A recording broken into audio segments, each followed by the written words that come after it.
Hello everyone, good evening all of you. आज हम करने वाले हैं चैप्टर नंबर 4। कल हमारा चैप्टर नंबर 5 होगा। 8 क्लास की फिर ज्योग्राफी आपकी कंप्लीट हो जाएगी। 6, 7 और 8 क्लास सभी क्लासेज की जो है एनसीईआरटी ज्योग्राफी कंप्लीट हो जाएगी। उसके बाद बतेगी आपकी जो है 8 क्लास की हिस्ट्री और पॉलिटिकल साइंस। वो भी हम 1 बाय 1 सभी क्लासेज पूरी करवा देंगे। फिर आपके लिए 1 लाइनर क्वेश्चन आएंगे पीडीएफ। तो आप जो है चैनल पर बने रहना। वीडियो अच्छी लगे तो जो है वीडियो को लाइक जरूर कर देना। आज का चैप्टर होगा हमारा चैप्टर नंबर 4 उद्योग। इसके बारे में हम पढ़ेंगे, जैसे कि कच्चे माल वगैरह कहाँ से प्राप्त होते हैं, उद्योगों से तैयार माल किस प्रकार से प्राप्त होता है, किस प्रकार के उद्योग होते हैं, उनका स्वामित्व किसके पास होता है। इस तरह से सभी जो है वृहत उद्योग हो गए, लघु उद्योग हो गए, कुटीर उद्योग, इन सभी के बारे में आज के चैप्टर में हम पढ़ेंगे।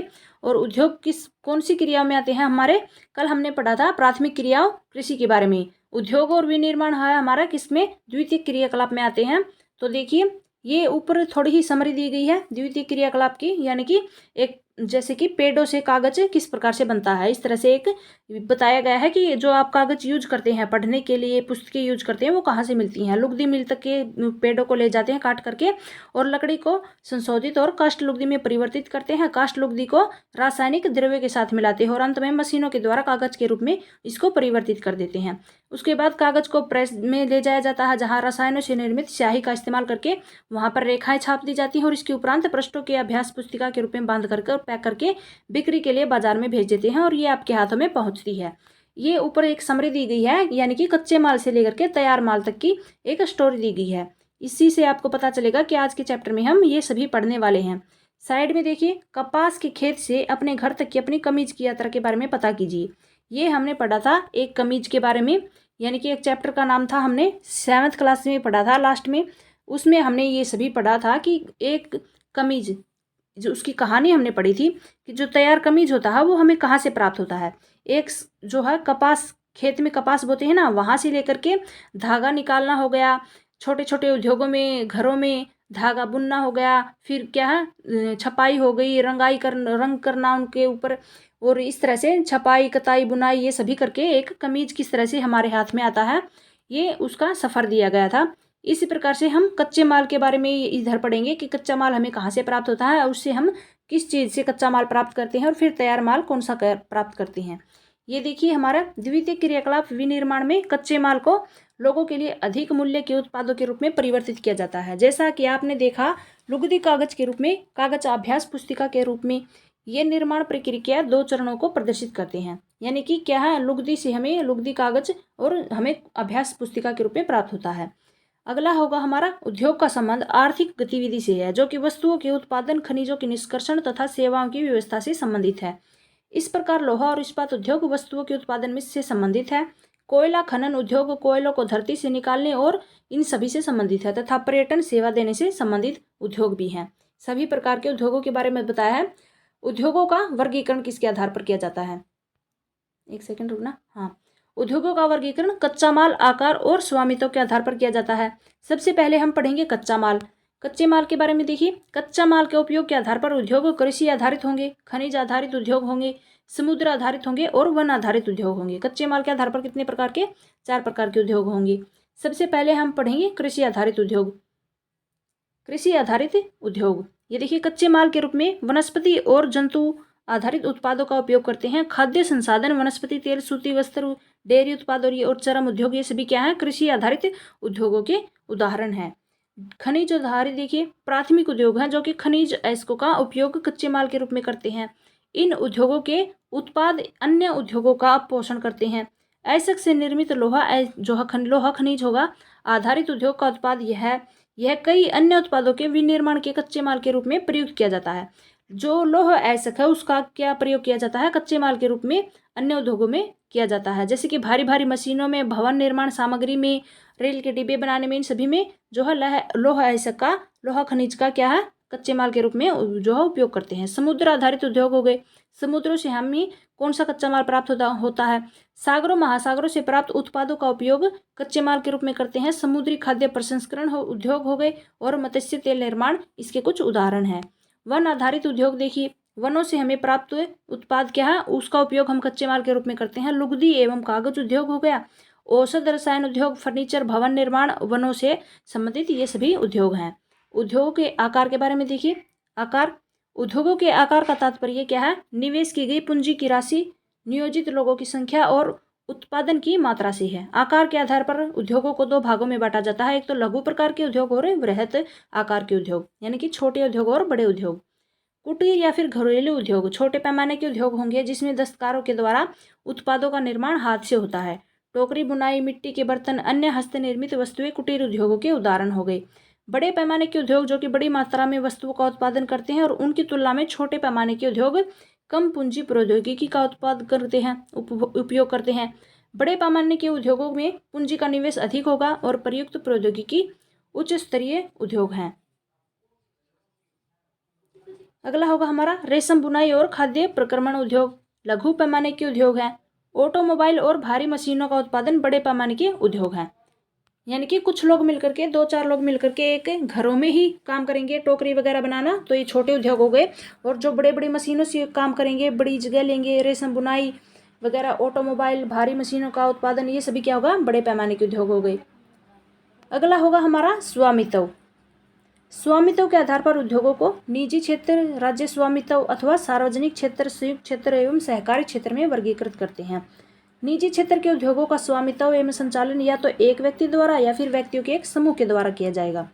सार्वजनिक क्षेत्र के उद्योगों का स्वामित्व संचालन सरकार के द्वारा होगा, जैसे कि हिंदुस्तान एरोनॉटिक्स लिमिटेड और steel authority of India limited संयुक्त क्षेत्र के उद्योगों का उदाहरण है। इन संयुक्त क्षेत्र के उद्योगों का जो है स्वामित्व किसके हाथों में होगा? व्यक्तियों अथवा व्यक्तियों के समूह द्वारा होता है।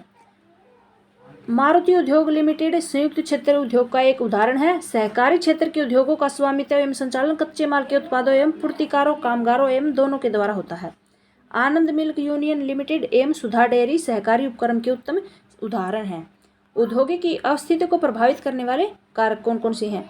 देखिए, वे कारक जो उद्योगों की अस्थिति को प्रभावित करते हैं: कच्चे माल की उपलब्ध होना, भूमि, जल, मेहनत यानी कि श्रम, शक्ति, पूंजी, परिवहन एवं बाजार।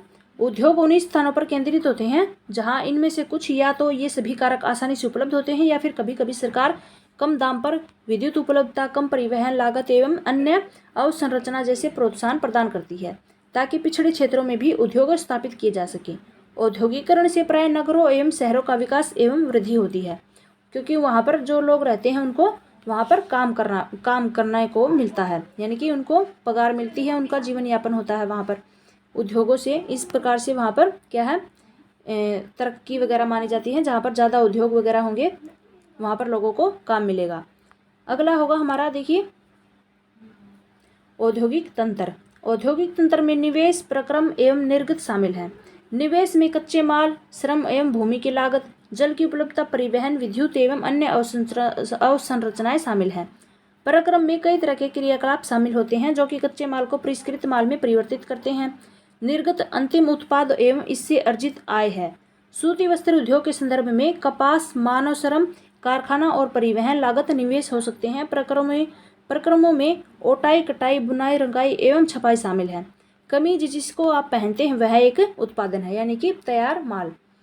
औद्योगिक प्रदेश, देखिए, औद्योगिक प्रदेश का विकास तब होता है जब कई तरह के उद्योग एक दूसरे के निकट स्थित होते हैं और वे अपनी निकटता के लाभ आपस में बांटते हैं।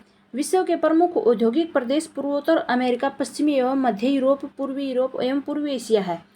मुख्य औद्योगिक प्रदेश अधिकांशतः शीतोष्ण कटिबंधीय क्षेत्रों और समुद्री पतनों के समीप एवं विशेष तौर पर कोयला क्षेत्रों के निकट स्थित होते हैं, क्योंकि वहाँ पर उनको कच्चा माल और अच्छी जलवायु, इन सभी का उनको लाभ होता है, इसलिए ऐसी जगह पर उद्योग ज़्यादा होते हैं।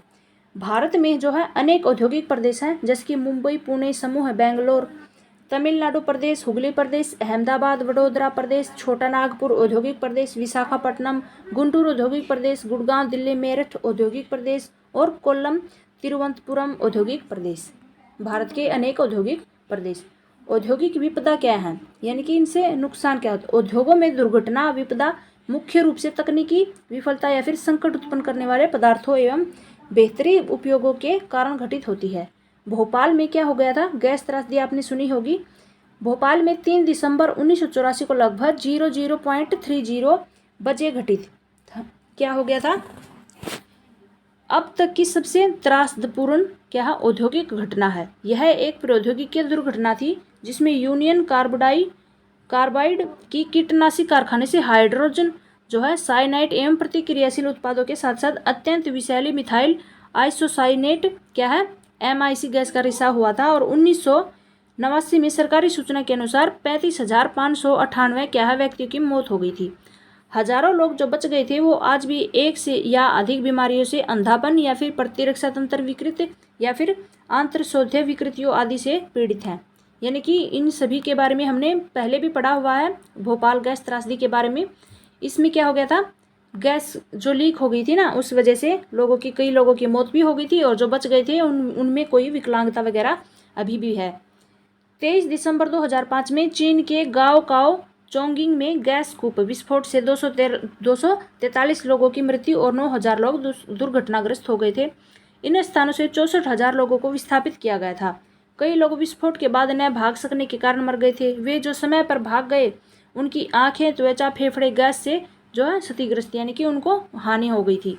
जोखिम कम करने के उपाय देखिए, अगर कोई जोखिम आए तो घने बसे आवासीय क्षेत्रों को औद्योगिक क्षेत्रों से अलग या फिर बहुत ही दूर रखना चाहिए।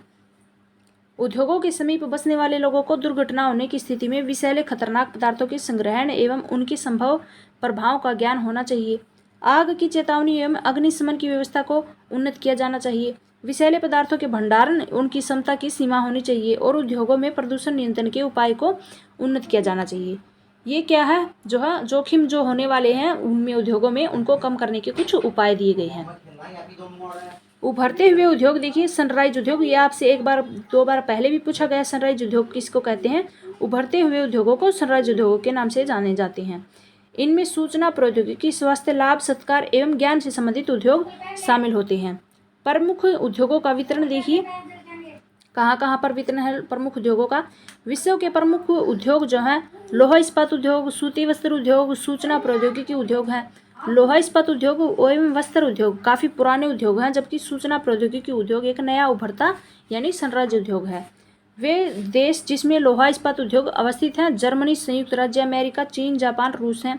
वस्त्र उद्योग भारत में, हांगकांग में और दक्षिणी कोरिया, जापान एवं ताइवान में संकेंद्रित है। सूचना प्रौद्योगिकी उद्योग के मुख्य केंद्र मध्यवर्ती कैलिफोर्निया के सिलिकॉन घाटी में तथा भारत के बेंगलुरु प्रदेश में है। भारत में कहाँ पर है सूचना प्रौद्योगिकी उद्योग? ये है हमारा बेंगलुरु प्रदेश में। आपसे ये भी पूछ सकता है। लोहा इस्पात उद्योग के बारे में देखिए, अन्य उद्योगों की तरह लोहा इस्पात उद्योग में भी बहुत से निवेश, प्रक्रमण और निर्गत शामिल है। यह एक पोषक उद्योग है जिसके उत्पाद अन्य उद्योगों के लिए कच्चे माल के रूप में प्रयुक्त होते हैं। उद्योग के लिए निवेश में क्या है श्रम पूंजी, स्थान तथा अन्य अवसंरचना के साथ साथ क्या है लोहा अयस्क, कोयला, चूना पत्थर कच्चे माल के रूप में सम्मिलित होते हैं। लोहा अयस्क से इस्पात निर्माण की प्रक्रिया में कई चरण शामिल होते हैं और कच्चे माल को झोंका भट्टी में रखा जाता है। जहाँ पर यह प्रगतिशील होता है और कच्चे माल को झोंका भट्टी में रखते हैं, जहाँ पर यह प्रगलित होता है और इसके बाद यह परिशोधित होता है। प्राप्त उत्पाद इस्पात होता है जो अन्य उद्योगों में कच्चे माल के रूप में प्रयुक्त होता है। इस्पात कड़ा होता है और इसे आसानी से काटा या फिर आकार दिया जा सकता है।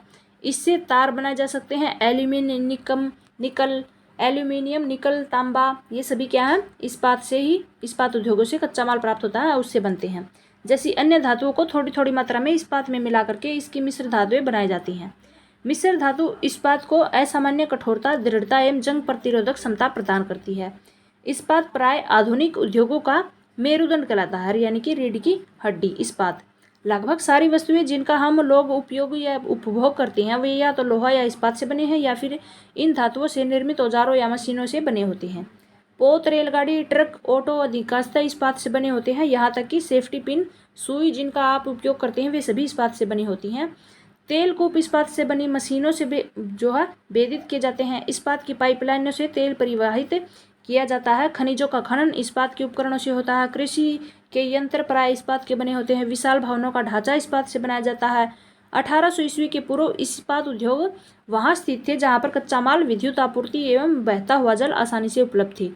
बाद में उद्योगों के लिए आदर्श स्थिति कोयला क्षेत्र के समीप, नहरों के, रेलवे के निकट हो गई थी। 1950 के बाद लोहा और इस्पात उद्योग समुद्र पतन के निकट सपाट भूमि के विशाल क्षेत्रों में केंद्रित होने शुरू हुए थे। ऐसा इसलिए हुआ था क्योंकि इस्पात निर्माण का कार्य क्या है इस समय तक बहुत विशाल हो गया था, यानी कि काफ़ी लंबा काम बढ़ गया था। लोहा अयस्क विदेशों से आयात करना पड़ता था और भारत में लोहा इस्पात उद्योग, कच्चा माल, सस्ते श्रमिक परिवहन एवं बाजार क्या है, इसका लाभ लेते हुए विकसित हुए थे। सभी महत्वपूर्ण इस्पात उत्पादक केंद्र जैसे कि भिलाई, दुर्गापुर, बर्नपुर, जमशेदपुर, राउरकेला, बोकारो एक ही प्रदेश में स्थित हैं, जो 4 राज्यों में फैले हुए हैं। वे 4 राज्य हैं पश्चिमी बंगाल, झारखंड, ओडिशा और छत्तीसगढ़। ये 4 राज्य आप याद रखना। हमारा जो इस्पात उद्योग है, औद्योगिक केंद्र, वे कहाँ कहाँ फैले हुए हैं? 4 राज्यों में, पश्चिम बंगाल, झारखंड, ओडिशा और छत्तीसगढ़। भद्रावती और विजयनगर कर्नाटक में, विशाखापट्टनम आंध्र प्रदेश में और सलेम तमिलनाडु में अन्य महत्वपूर्ण इस्पात के केंद्र हैं, जो कि स्थानीय संसाधनों का उपयोग करते हैं या फिर कर रहे हैं। ये था हमारा क्या था, इस्पात उद्योग के बारे में। यानी कि इस्पात से जो जितनी भी चीज़ें हम यूज करते हैं, ज़्यादा से ज़्यादा सभी इस्पात से बनी हुई हैं। हर एक चीज़ में या तो वो सीधा इस्पात से बने हैं या फिर उसमें क्या है, उनको मिला करके मिश्र धातुएं बनाई गई हैं। अगला हमारा जमशेदपुर के बारे में देखिए। 1947 से पूर्व भारत में केवल एक इस्पात का कारखाना था, Tata iron and steel company limited, TISCO. वह निजी स्वामित्व में था। स्वतंत्रता के पश्चात सरकार ने यह कार्य अपने हाथ में लिया और बहुत से लोहा इस्पात संयंत्र स्थापित किए थे। झारखंड में स्वर्ण रेखा और खरकई नदियों के संगम के समीप साकची में सन 1907 में टिस्को की शुरुआत की गई थी। बाद में साकची का नाम बदल के जमशेदपुर रखा गया था। आपसे ये भी पूछ सकता है कि जमशेदपुर से पहले क्या नाम था, तो ये आपको साकची का नाम चेंज करके जमशेदपुर रखा गया था। भौगोलिक रूप से जमशेदपुर क्या है, देश में लोहा इस्पात केंद्र के रूप में सर्वाधिक सुविधाजनक स्थान है। भौगोलिक रूप से कौन सा है? जमशेदपुर। ये जमशेदपुर में क्या है, एक जो है यहाँ का मैप दिया गया है जमशेदपुर का। वहाँ पर एक नदी है, ये देखिए, और हमारा टाटा इस्पात कार्य, ये देखिए, ये नदी का क्षेत्र है, खरकई नदी, और ये टाटानगर रेलवे स्टेशन, वहाँ का मैप दिया गया है। अगला हमारा देखिए साकची के बारे में ही, यानी कि जमशेदपुर के बारे में। साकची को कई कारणों से इस्पात संयंत्र स्थापित करने के लिए चुना गया था। यह स्थान बंगाल नागपुर रेलमार्ग पर कालीमाटी स्टेशन से मात्र 32 किलोमीटर की दूरी पर था। यह स्थान लोह अयस्क, कोयला और मैग्नीज निक्षेपों के साथ साथ कोलकाता के निकट भी था, जहाँ पर विशाल बाजार उपलब्ध था। टिस्को को झरिया कोयला क्षेत्रों से कोयला और ओडिशा तथा छत्तीसगढ़ से लोह अयस्क, चूना पत्थर, डोलोमाइट और मैग्नीज प्राप्त होता था। खरकई और स्वर्ण रेखा नदियों से पर्याप्त जल की आपूर्ति होती थी और सरकारी प्रोत्साहनों से इसको पर्याप्त पूंजी उपलब्ध हुई थी। जमशेदपुर में टिस्को की स्थापना के बाद कई अन्य औद्योगिक संयंत्र स्थापित किए गए थे और इनमें रसायन इंजनों के पुर्जे, कृषि उपकरण, मशीनें और टीन की चादरें, केबल तथा तार के उत्पादन किया जाता था। यानी कि पहले जमशेदपुर में टिस्को की स्थापना की गई, उसके बाद और अधिक जो है औद्योगिक केंद्र यानी कि औद्योगिक संयंत्र स्थापित किए गए थे। भारत में लौह इस्पात उद्योग के विकास में त्वरित उद्योग विकास आरंभ हुआ था और भारतीय उद्योगों के लगभग सभी क्षेत्र अधिकांशतः अपने आधारभूत अवसंरचना के लिए लौह इस्पात उद्योग पर निर्भर है। भारतीय लौह इस्पात उद्योग में वृहद समाकलित इस्पात संयंत्रों के साथ साथ लघु इस्पात मिलें भी सम्मिलित हैं। इसमें द्वितीयक उत्पादन, रोलिंग मिल और सहायक उद्योग भी शामिल किए गए हैं।